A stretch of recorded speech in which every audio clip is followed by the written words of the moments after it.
行きたい俺だけど秋田へ帰る汽車賃があればひとつき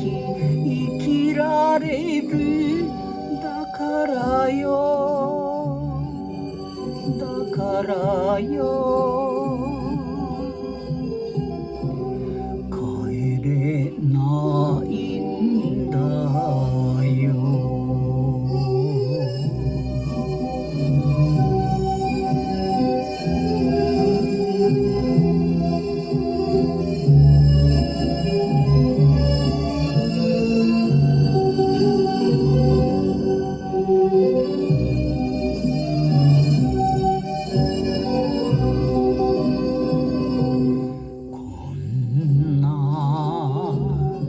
姿を初恋の君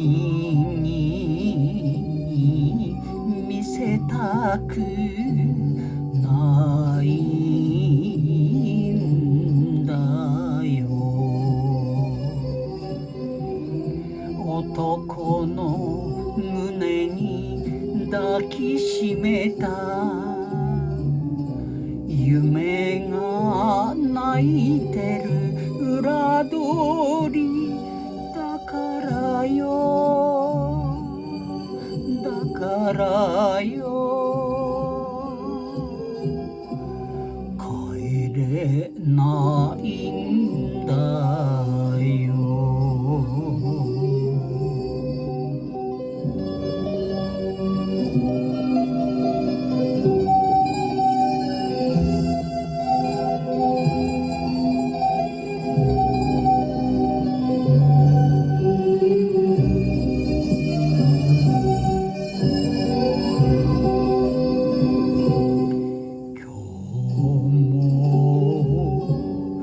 屋台の焼きそばを俺におごってくれたやつあいつも楽じゃなかろう